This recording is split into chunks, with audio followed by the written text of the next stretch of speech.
livres de muitas coisas. Tem uma estrofe... Não, pode deixar, eu vou com esse mesmo. Tem uma estrofe que eu acho que é a 3, que fala... Põe para mim a 3 aqui, por favor. É livre do orgulho, é essa? É que fala do mau humor e da ira. É a melhor estrofe do hino para mim. Aqui, ó. Livre do orgulho e das tolices. Orgulho a gente sabe que é ruim, que a gente tem que se livrar, mas muitas coisas são tolices e a gente não observa, né?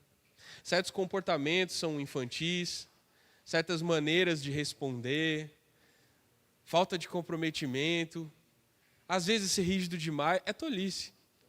A gente precisa ser livre do orgulho, mas também precisa ser livre da tolice, né? O que é o tolo? O tolo é aquele que desperdiça tempo, desperdiça recursos, é aquele que se afasta da sabedoria. Provérbios inteiro foi escrito para evitar a tolice. O livro de Provérbios é isso, é um pai falando assim, filho, como que eu vou fazer você deixar de ser tolo? Como que eu vou fazer você escolher o caminho da sabedoria? Isso é o livro de Provérbios. Irmãos, nós precisamos ser livres da tolice. A estrofe 3, produção, pode deixar aqui, por favor. Aí ele fala depois da atração do ouro a brilhar. Nós somos avarentos. A natureza do homem é avarenta. E ela gosta do ouro. Sabe por quê? Porque desde a queda nós somos afastados do nosso provedor, que é Deus. Por decisão, nós decidimos suprir a nós mesmos, ao invés de confiar nele para o nosso suprimento. Então, todas as vezes que a gente vê o ouro, todas as vezes que a gente vê a riqueza, a gente se apossa dela, se apodera dela e escolhe o caminho da avareza ao invés do caminho da generosidade, porque a gente não sabe como o amanhã vai ser. Então, se a gente pudesse garantir, a gente se garante. Só que a gente não é do tipo que guarda o ouro. A gente quer o benefício que ele dá. Alguns guardam tudo para si, outros desperdiçam tudo. Mas todas as vezes que o ouro brilha, os nossos olhos são atraídos. O Senhor nos livra da atração do ouro. O Senhor nos livra de sermos escravos do desejo de buscar as riquezas mais do que a Ele. Livre do mau humor. Oh, meu Deus, aí é que pega, né? O mau humor é crônico no ser humano. Então, poucas pessoas acordam um raiozinho de sol, dando bom dia para todo mundo. A maioria acorda sem sair da cama. O corpo dele saiu, mas a alma dele continua lá. Então, ele é lerdo para responder, todas essas coisas. Algumas pessoas são mais noturnas do que outras. Às vezes é físico, é alguma questão de produção hormonal, mas normalmente é só safadeza mesmo, é só falta de vergonha. É você não ser livre do seu mau humor. O Senhor quer nos livrar, irmãos, do nosso mau humor. A gente não vê Jesus sendo grosseiro em momento algum, mesmo em situações em que ele poderia ser mal educado, ele era reto, mas ele não era grosseiro. Amém? Fala para o irmão que está do seu lado, que bom que você está livre do mau humor. Que liberdade maravilhosa o mau humor, né? Mas há uma outra coisa que nós precisamos ser livres. Nós precisamos ser livres da ira.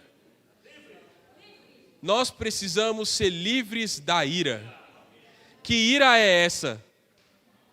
É a sua ira? Você irado é um bicho brabo, não é?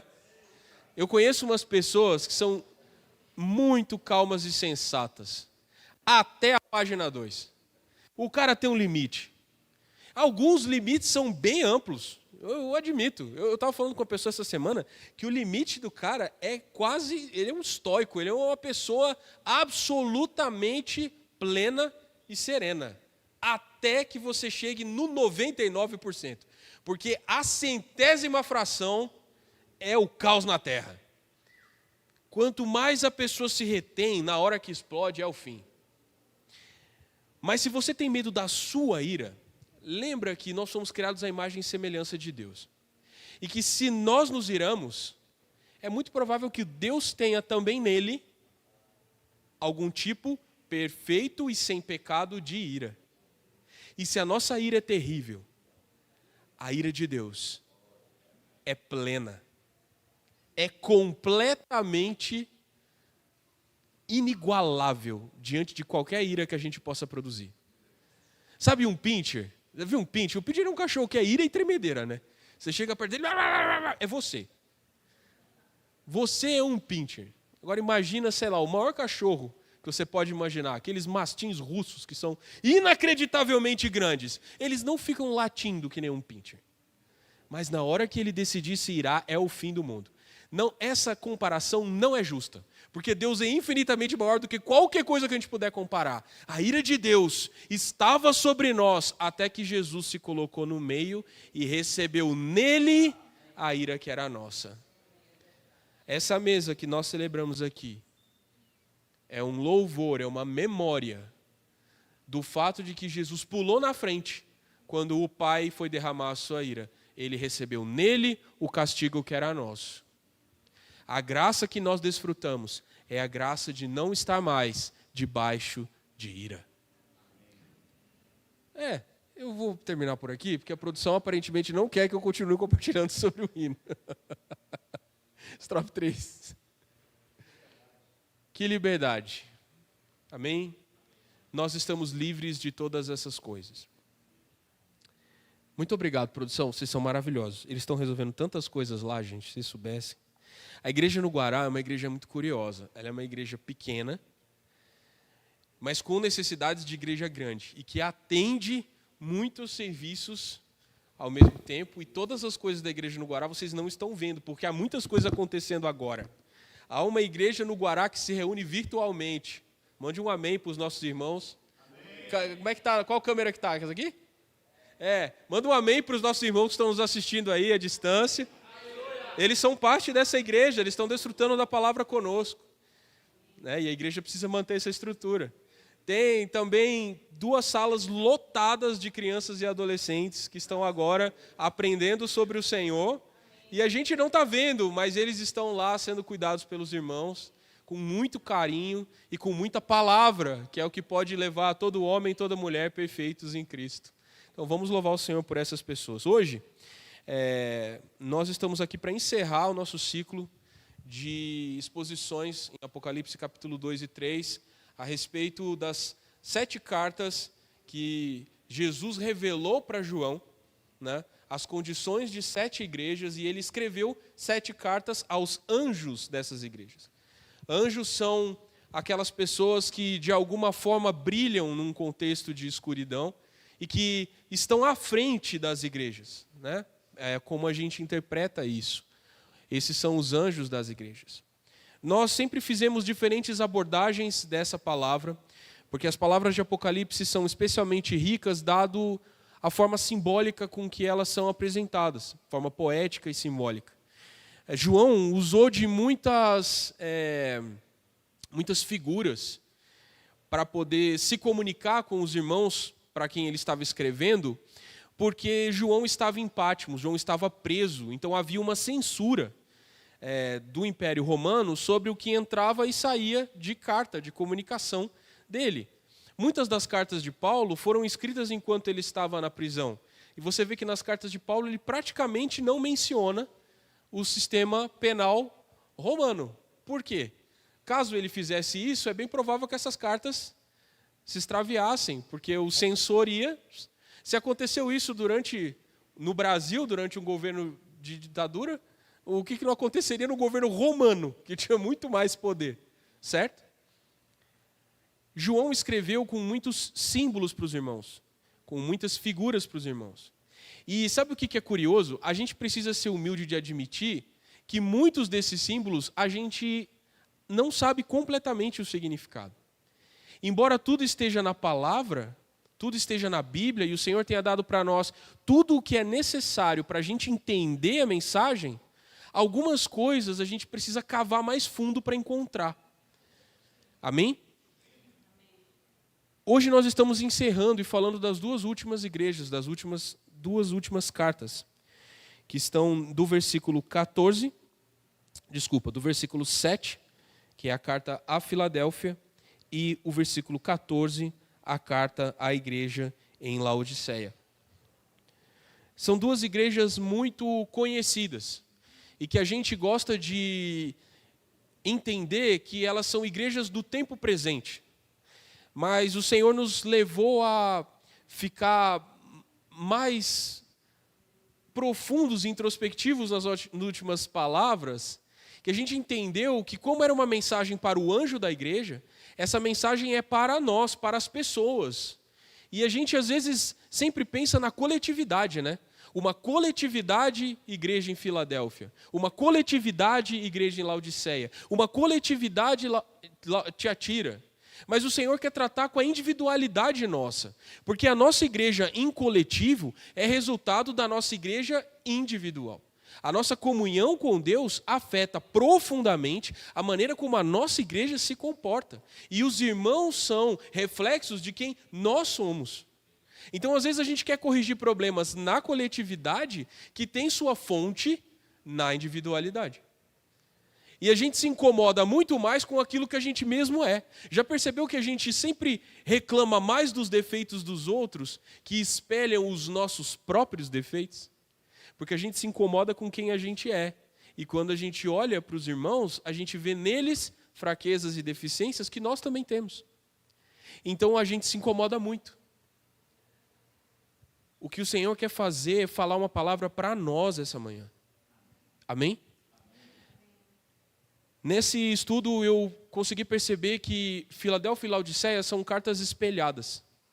Eles são contrastes, que refletem dois corações que têm acesso às mesmas coisas, mas que reagem de maneira diferente a elas.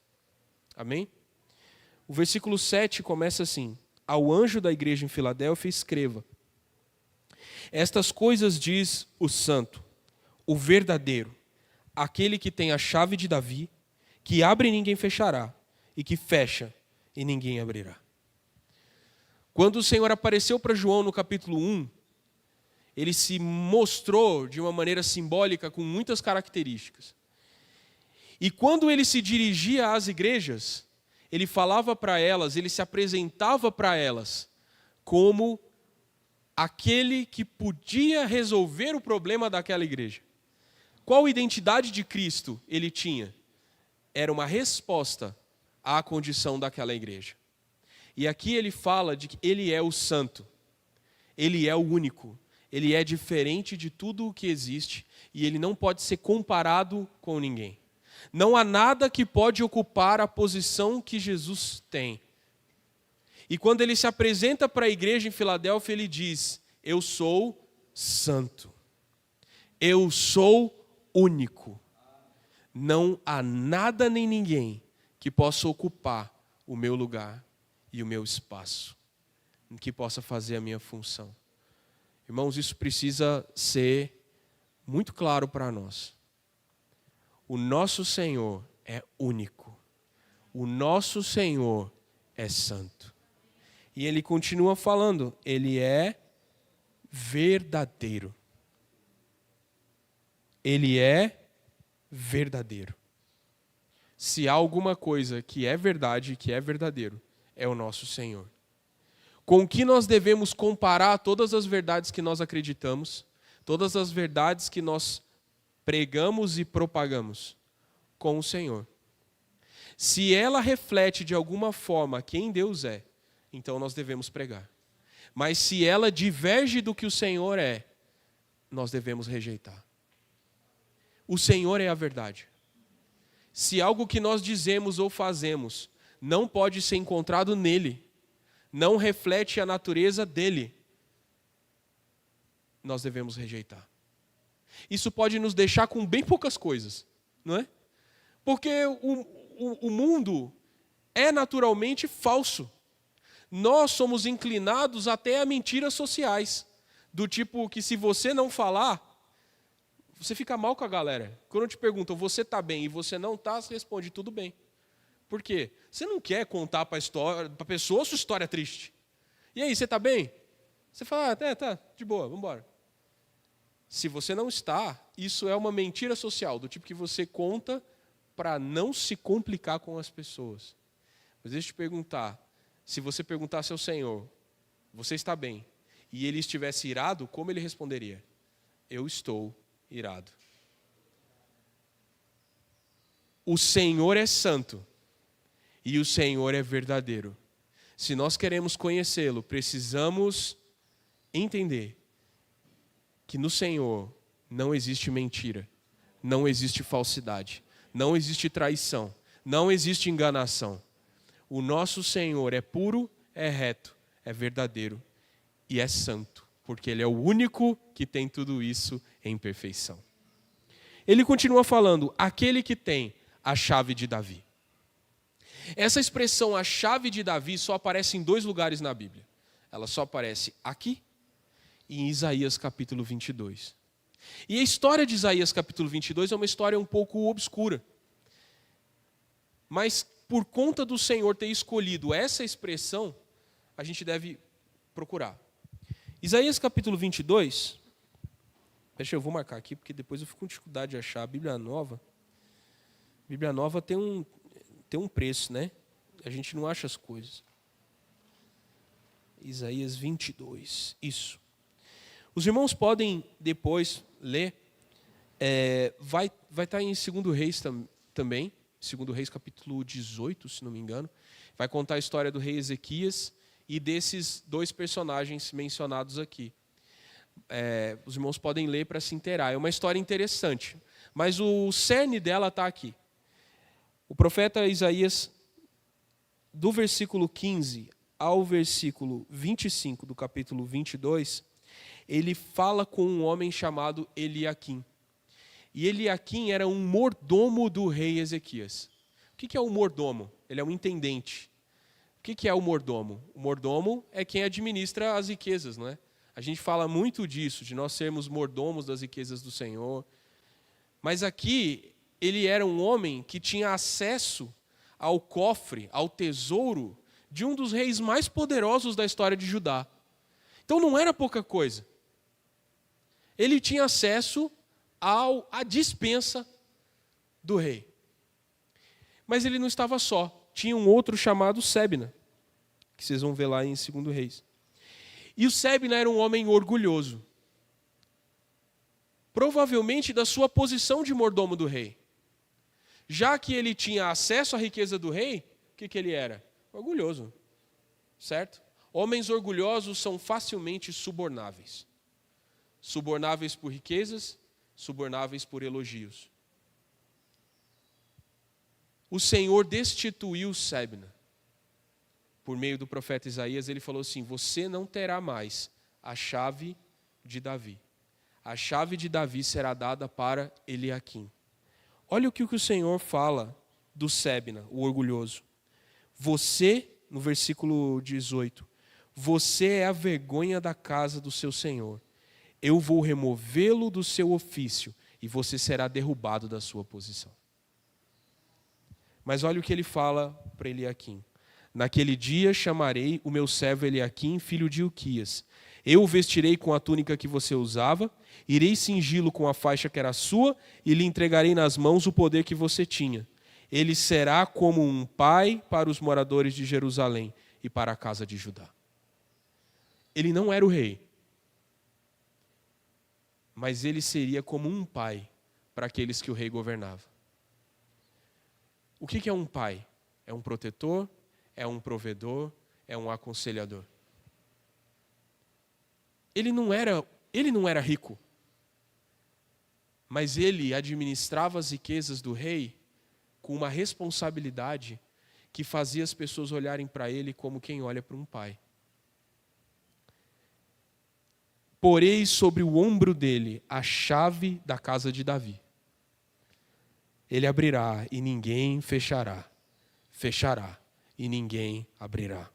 Vou fincá-lo como estaca em lugar firme e ele será como um trono de honra para a casa de seu pai. A responsabilidade de abrir e fechar os tesouros reais seriam dados para esse homem, que é como um pai para a casa do Senhor, para a família de Deus, para o povo de Deus. Agora, quando a gente olha para a chave de Davi mencionada aqui, a dimensão muda. Não muda? O que é a chave de Davi? É ter nos ombros a responsabilidade de administrar a riqueza que Deus tem. Jesus, Filipenses capítulo 2, versículos 5 ao 8, fala: Jesus é o servo perfeito de Deus, que se humilhou e que obedeceu até a morte e morte de cruz, para nos dar a doce graça de sermos filhos de Deus. Qual a maior riqueza do Pai? A filiação. E por causa do sacrifício de Jesus, nós temos acesso a Ele. Deus tem graça. Por causa de Jesus, a graça veio. Deus é luz, Jesus é a luz do mundo. Deus é verdade, a graça e a verdade vieram por meio de Jesus. O que é que você precisa do Pai, você encontra em Cristo. É Ele quem é o servo fiel, que administra as riquezas do Pai. Não há ninguém que possa abrir e fechar. E isso permanecer aberto ou fechado, porque a responsabilidade de administrar o que Deus é, e portanto, suas riquezas, é de Jesus. E a igreja em Filadélfia continua falando assim: conheço as obras que você realiza, eis que tenho posto diante de você uma porta aberta. Que porta é essa? É a porta da despensa de Deus, que Jesus abriu para essa igreja, e Ele não fechou. Essa igreja não era rica, essa igreja não era forte, mas ela tinha toda a riqueza que ela precisava, e ela tinha toda a força que ela precisava. Quando ele continua falando, há partes que a gente conhece mais, a qual ninguém pode fechar. Sei que você tem pouca força, mas guardou a minha palavra e não negou o meu nome. O que ela tinha? A palavra. O que ela tinha? O nome. E o que Jesus garantiu para ela? Uma porta aberta. Se essa igreja precisasse de recursos financeiros, o que ela fazia? Mordomo das riquezas de Deus, eu preciso de recursos. A porta estava aberta. Quando essa igreja precisava de recursos humanos, o que ela fazia? Jesus, você tem a chave de Davi. Envia-nos trabalhadores. A porta estava aberta. Filadélfia não possuía nada, a não ser um nome e uma palavra. E sabe o que? Ela tinha tudo o que ela precisava. Porque depois se levantaram homens maus, que é dito aqui, os que são da sinagoga de Satanás, que se declaram judeus, ou seja, dizem que são do povo de Deus e não são, mas mentem. Eis que farei com que venham até você, prostrem-se aos seus pés e reconheçam que eu amo você. Eles não reconheceram a força de Filadélfia, eles não reconheceram a liderança de Filadélfia, eles não reconheceram a palavra e nem o nome, eles reconheceram que Jesus amava aquela igreja, porque a porta daquela igreja estava sempre aberta e todas as riquezas de Deus eram acessíveis para aqueles santos. Sabe o que mostra que o Senhor nos ama? Não é o que Ele nos dá, mas é o acesso que nós temos a Ele. De termos tudo o que precisamos e de não termos tudo o que pesa. Não temos tudo o que prende. Não temos tudo o que nos torna arrogantes. O que nós possuímos, às vezes, tenta nos possuir. Às vezes você tem uma casa muito boa e não quer sair dela. Às vezes você tem muitos recursos e você tem uma TV de 300 polegadas e você quer fazer uma sessão de cinema para você.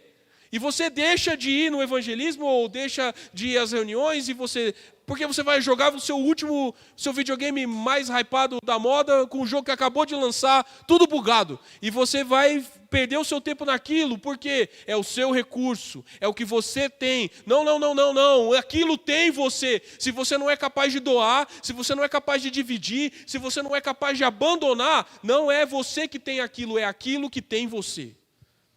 A gente só tem de verdade aquilo que a gente pode abrir mão, porque é tão seu que você doa. Filadélfia era assim. Filadélfia não carregava nada que ela não precisava. Sabe o que eu preciso? Eu preciso de um nome e de uma palavra. E aquilo que eu precisar na hora, eu falo assim: Senhor, a porta está aberta, me supra. E o Senhor, que amava aquela igreja, imediatamente dava. O que você precisa? Você só precisa de um nome e de uma palavra. Porque todo o resto, aquele que te ama, dará conforme a sua necessidade. E depois sabe o que acontece? Usou, acabou. Volta para dentro do tesouro. Por quê? Não é meu? Eu só carrego nome, palavra e uma porta aberta. Amém? O que nós carregamos aqui, irmãos? Um nome, a palavra. E a porta está sempre aberta, Vinícius. Quando você bater, o que vai acontecer? Ela nem vai abrir porque ela já estava aberta. Ele só vai responder assim: fala, meu bem, o que é que você precisa? Glória a Deus. Você guardou a palavra da minha perseverança, por isso também o guardarei na hora da provação, que há de vir sobre o mundo inteiro, para pôr à prova os que habitam sobre a terra. Venho sem demora.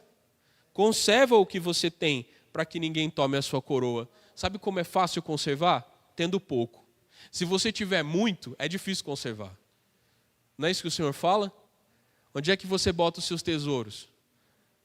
Se você botar no saquitel, ele pode estar furado. Se você botar num baú, vem o bandido e rouba. Se você botar na terra, vem a terra capa e leva. O que você vai fazer? Você tem que fazer o quê? Tenha tesouros aqui e aqui. Guarde o nome e a palavra na sua mente e no seu coração, de forma que ninguém pode te roubar. Eu posso vir aqui no Alex e tomar dele o sapato, o celular, o óculos, mas a palavra plantada nele, eu não posso roubar. As experiências que ele viveu com o Senhor, eu não posso roubar. Podem matar a minha carne, mas não podem roubar o que eu vivi com o Senhor. E eu levarei para a eternidade tudo aquilo que Deus, por sua porta aberta, me supriu a vida inteira. Amém? E a saudação final é: ao vencedor farei com que seja uma coluna no santuário do meu Deus, e dali jamais sairá. Eu te amei. Eu te amei tanto que te quero dentro da minha casa, sustentando a minha casa, uma coluna. Eu posso abrir as paredes, eu posso botar uma janela, uma porta, mas a coluna eu não posso mexer. Nessa estrutura aqui, nós temos colunas em alguns lugares. Elas não podem ser tocadas, porque elas sustentam a casa. As paredes a gente vai abrir. A gente vai abrir essas paredes aqui. Mas as colunas não vão ser tiradas do lugar. Lá naquela frente ali, onde a gente vai fazer a obra, as colunas não vão sair dali. Elas vão ficar no meio do caminho. E sabe o que é engraçado? Algumas delas estão em um lugar horrível, elas vão atrapalhar muito. Mas todas as vezes que você passar ali, você olhar para essa coluna e falar: meu, por que essa coluna está aqui? Você vai lembrar. A coluna não sai. E o Senhor me promete que eu vou ser assim. Algumas colunas são expostas, como aquelas que estão no nosso hall. Outras colunas são ocultas, como as que estão aqui no nosso salão. O construtor sabe onde elas estão e sabe para que elas servem. E ele não vai tocar. Mas o Senhor promete outra coisa para você. Vocês entenderam o que é coluna? Você sustenta o lugar de adoração. E a posição que o Senhor te deu não vai ser tirada. Não vai ser tirada porque Ele te amou. Ao você guardar o nome e a palavra, Ele te ama. E a posição que Ele te dá, aqui ó, sustenta o lugar de adoração. Sustenta o espaço de culto. Sustenta onde os meus filhos se reúnem. A casa do Senhor estará apoiada sobre os ombros de mordomos fiéis que guardam a chave de Davi. Porque nós queremos ser como o Senhor, amém? Gravarei sobre ele o nome do meu Deus, o nome da cidade do meu Deus, a nova Jerusalém que desce do céu vinda da parte do meu Deus, e o meu novo nome. Você vai ser uma coluna rabiscada, toda rabiscada. Vai estar escrito o nome de Deus, vai estar escrito o nome da cidade, e vai estar escrito algo novo. Eu não sei qual que é o novo nome de Deus, mas eu quero ter sobre mim gravado o nome do Senhor. Porque eu guardei o nome do Senhor que eu conhecia, Ele me fará conhecer um novo nome dEle. Vocês entenderam isso? Percebe como as coisas na carta estão todas conectadas? Essa é a posição que agrada ao Senhor. Essa é a posição que o Senhor ama. Ele fala assim, eu te amei. E vão reconhecer que eu amei você. Porque você guardou o nome e a palavra. Mas infelizmente, a gente precisa fazer um contraste a isso. E eu gostaria de terminar na nota alta, mas Laodiceia vem depois de Filadélfia. Então, vamos ver como é que a gente termina isso aí. Não quero desanimar a igreja. Aprendi com o Alex que quando você quer reconhecer a falsificação, você precisa conhecer profundamente o que é verdadeiro. Certo? Laodiceia é uma falsificação de Filadélfia. Filadélfia é a igreja que o Senhor ama. Laodiceia é uma igreja que o Senhor está a ponto de rejeitar. Então a gente deve gastar muito mais tempo contemplando o que é verdadeiro. Porque falsificações vão surgir muitas. E novas maneiras de falsificar estão aparecendo por aí a todo tempo. Mas aquilo que é verdadeiro permanece. Analisa no tempo. O que é que dura? A verdade ou a falsidade? A verdade. A falsidade surge novas. A verdade permanece. Para Laodiceia o Senhor diz, papo reto. Ao anjo da igreja em Laodiceia escreva, essas coisas diz o Amém. Amém é assim seja cumprido. É como dar um carimbo de vai ser desse jeito. Então o Senhor está falando aqui, papo reto.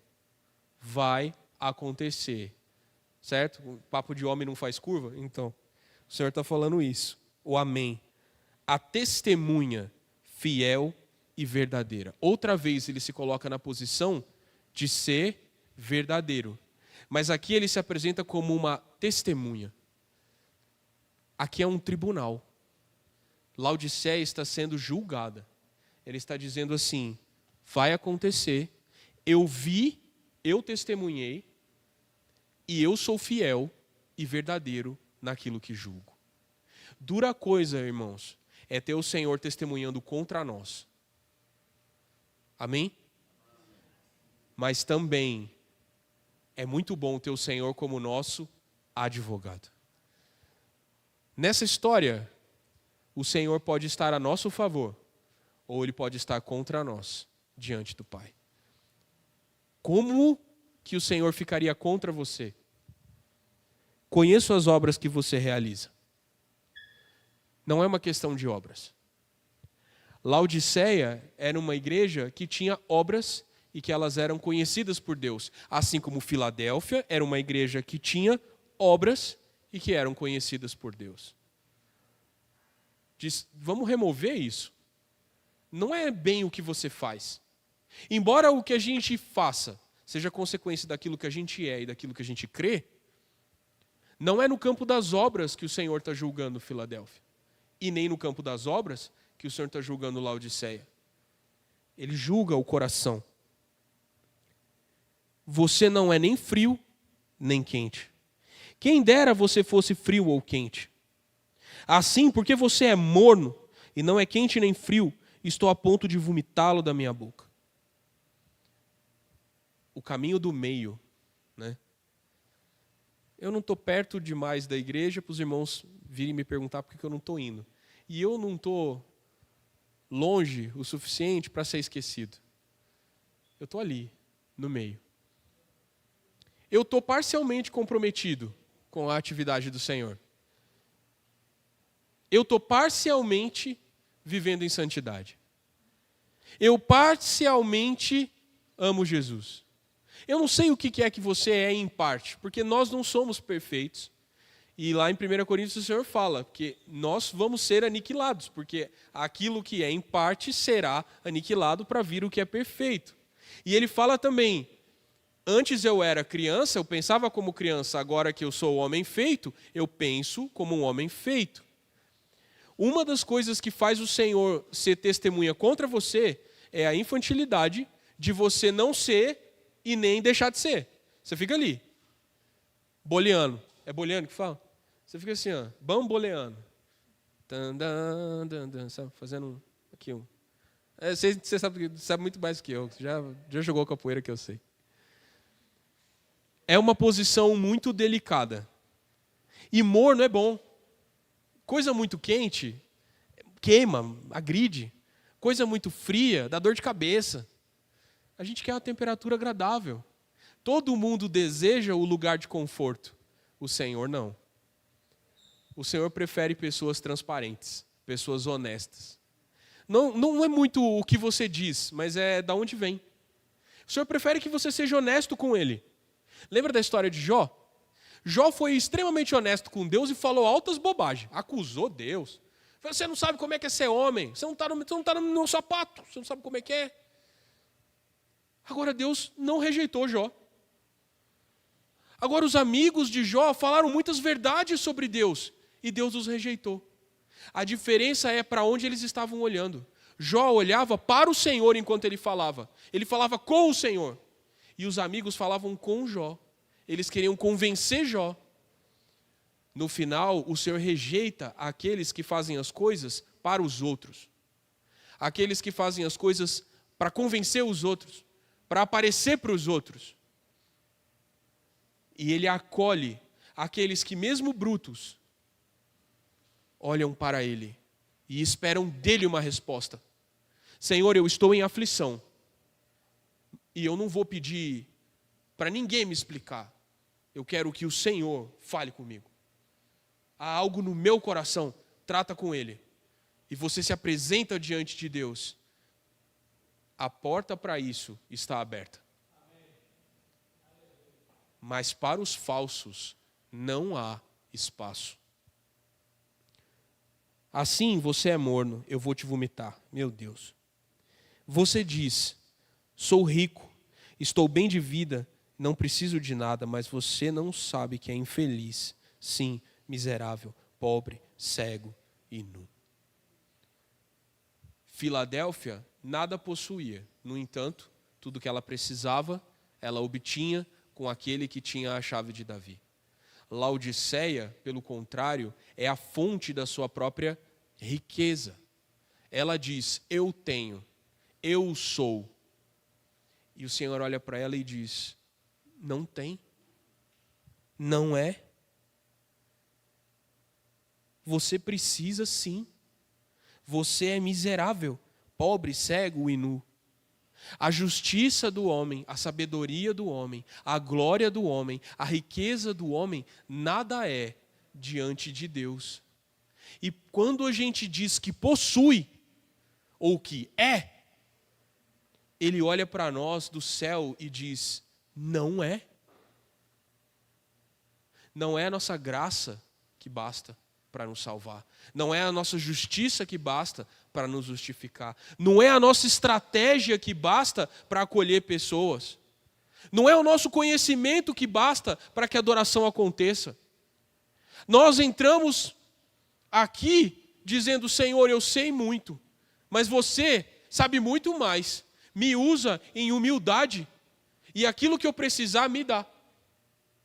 E aquilo que eu não precisar, eu não quero nem desejar. Irmãos, você não pode ser a fonte. Nós não podemos ser a fonte. Nem coletivamente nós podemos dizer, somos uma igreja rica, somos uma igreja acolhedora, somos uma igreja amorosa, somos nada. Se Cristo fechar a porta, a nossa riqueza acaba. Se a porta da palavra for fechada para nós, irmãos, da onde nós vamos tirar aquilo que nos sustenta? Se o Senhor parar de falar, se o Espírito parar de se mover, se a glória se remover de cima da casa, como aconteceu em Ezequiel. Se a glória do Senhor decidir se retirar de sobre nós, irmãos, não sobra nada. E o pior é a gente não enxergar isso. E o pior é você continuar no lugar em que Deus rejeitou, como o povo de Israel continuou. O templo havia sido rejeitado por Deus, a glória havia se esvaziado, e o povo continuava fazendo seus sacrifícios e achando que Deus lhes era favorável. Aquilo que a gente possui, o apego que a gente tem, aquilo que a gente possui, nos cega para a realidade, mesmo quando Deus já está falando, você está miserável, você está pobre, você é cego, você está nu, e você, eu tenho. Eu tenho. Mesmo que você essa manhã ache que possui alguma coisa, vá diante do Senhor e diga: Senhor, o que eu tenho? De fato, eu recebo de Ti. Então, se o Senhor quiser tomar, toma, leva, porque eu só quero ficar com o nome e a palavra e a porta aberta. O que o Senhor estiver me dando, eu estou usando. A hora que o Senhor tomar, está tudo bem. Nós teríamos coragem de dizer isso, nós teríamos coragem de devolver para o Senhor aquilo que Ele graciosamente nos deu e que a gente acha que é nosso, mas é dele. Aconselho que você compre de mim ouro refinado pelo fogo, para que você seja de fato rico, vestes brancas para se vestir, colírio para ungir os olhos. Como é que Laodiceia, não tendo nada, sendo pobre, vai comprar alguma coisa? Filadélfia já não tinha e a porta estava aberta. Laodiceia realmente não tinha, embora não percebesse isso. Como ela ia pagar? O Senhor fala para ela comprar ouro. Ouro é caro. Cadê o... Ouro é caro, não é? Ouro é caro, bicho. Um pouquinho de ouro assim você faz sua vida. Vestes brancas, colírio. Como é que eu vou pagar por essas coisas se eu não tenho nada? É porque nunca se tratou de quanto nós somos capazes de pagar, nem para Filadélfia, nem para Laodiceia. A questão é ir até quem tem as riquezas do Pai. A questão é ir a Cristo. Vinde, comprai, sem dinheiro e sem preço. Isaías 55, não é? É Isaías 55? Vinde, vinde. Ah, eu não tenho dinheiro. É de graça. É de graça para quem sabe, para quem pedir. O que você precisa do Senhor? Precisa de ouro? Peça ao Senhor. Ainda está aparecendo muito a sua carne? Precisa ser revestido de vestes? Peça ao Senhor. Se considera cego? Peça colírio ao Senhor. Amém? Para encerrar, eu estou à porta e bato. Enquanto a porta permanecia aberta em Filadélfia, porque era o Senhor quem administrava as entradas e saídas, Laodiceia tinha tomado para si o direito, o poder de administrar entradas e saídas. Portanto, o Senhor do lado de fora falava: arrepende-te e volta. Essa porta não é você quem administra, a porta é minha. É porque, na verdade, eles estavam com outra porta aberta. Percebe que era outra porta? Porque a porta do Senhor, a chave é dele. A porta de Laodiceia, a chave é dela. Não é a porta que o Senhor abriu, é outra porta. Mas mesmo assim, o Senhor batia.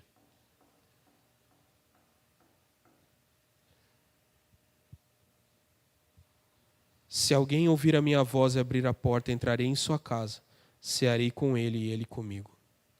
No final, tudo que o Senhor queria era compartilhar uma refeição.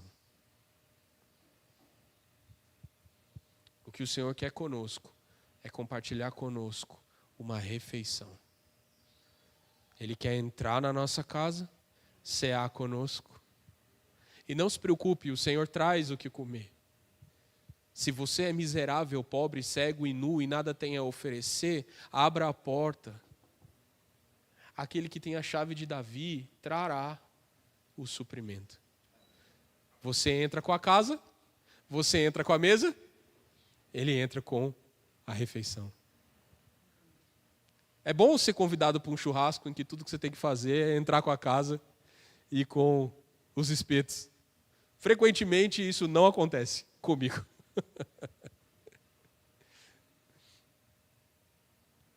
O Senhor quer nos alimentar. Ela estava passando fome, mas era arrogante de não admitir. Ela estava nua, a igreja em Laodiceia, mas era arrogante de não pedir para ser coberta. Ela achava que estava bem. Irmãos, quão triste é não perceber sua própria condição. E ele encerra falando: darei o direito de sentar-se comigo no meu trono, assim como eu venci e me sentei com meu Pai no seu trono. Laodiceia se orgulhava, talvez, da porta que ela era capaz de abrir e fechar, da riqueza que ela achava que tinha, mas não tinha, das vestes que ela achava que tinha e não tinha, enquanto o Senhor tinha um trono para compartilhar com ela. E ela estava se orgulhando de sua mesquinhez. Olha para nós, irmãos. A gente tem orgulho de coisas tão pueris, tão passageiras. A gente acha que é e tem tantas coisas que não valem nada. Enquanto aquele que tem o trono, que tem o direito de reinar, que é o governante da criação, ele quer compartilhar conosco a posição que é dele. Ele é rei de direito. Porque ele tem o trono e é capaz de compartilhar. O trono não possui o Senhor, e sim ele possui o trono. Quem tem o direito de reinar? Jesus. Porque ele não é apegado ao seu direito de governar. E aí a gente volta para Filipenses capítulo 2. Não considerou que ser igual a Deus era uma coisa ao que ele devia se apegar. Pelo contrário, se esvaziou e tornou-se o mordomo das riquezas do Pai. É isso, sabe?